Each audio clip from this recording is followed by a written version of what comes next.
Hey guys, welcome back to the Wayne and Kate Show, and for today's quick thought, we're going to be kind of jumping around a lot, but I'm going to put the verses in the description so you'll know exactly where we are. But we're going to start in Romans 1:5, and I'm just going to read it. We have received grace and apostleship through him to bring about the obedience of faith among all the nations on behalf of his name. There's a few things I want to point out in this verse, and we're talking about obedience, and here I want to talk about what it takes to be obedient. The first 2 points I think that it takes to be obedient. So according to Paul, the first thing is to be saved.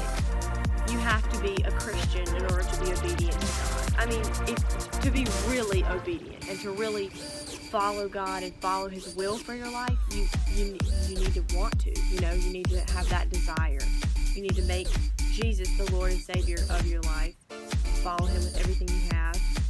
And in turn, you'll be obedient. So, I got that from this verse, kind of like the very first part.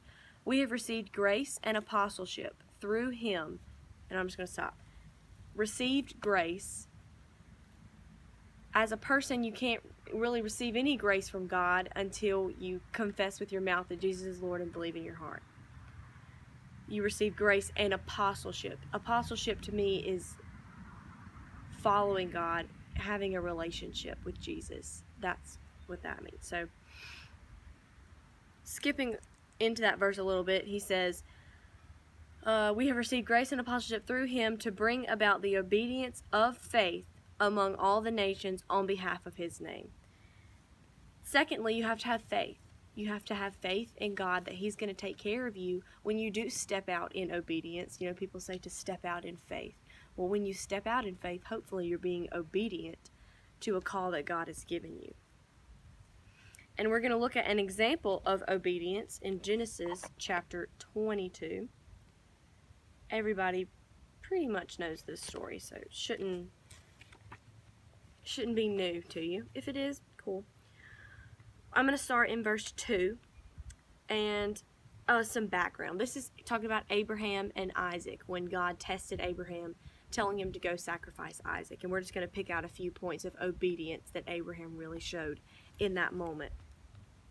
Take your son, he said, your only son, whom you love, go to the land of Moriah and offer him there as a burnt offering on one of the mountains I will tell you about.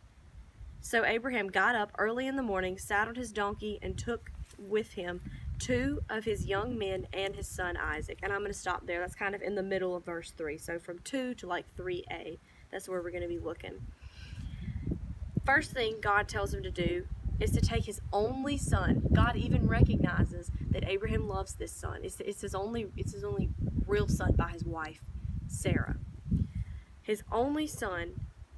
Go to this land, offer him as a burnt offering on a mountain I will show you. Abraham doesn't even know where he's going. He just heard God tell him to go, so he got up and he went. That's faith and that's obedience.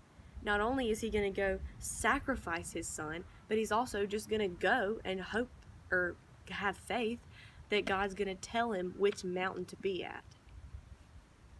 Pretty awesome. So, I found this when I was looking, and both of these verses are in John. The first one's in 15, the second one's in 14.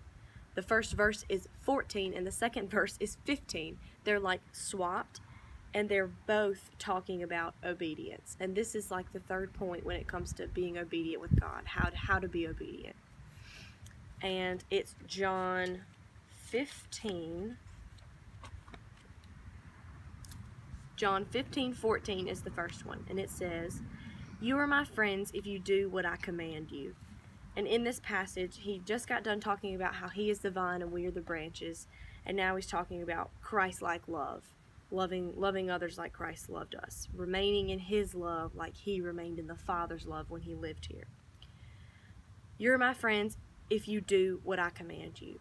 So Jesus considers us to be his companions when we do what he tells us to do, when we're obedient.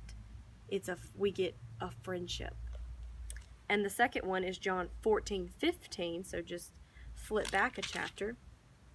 And it says, if you love me, you will keep my commands.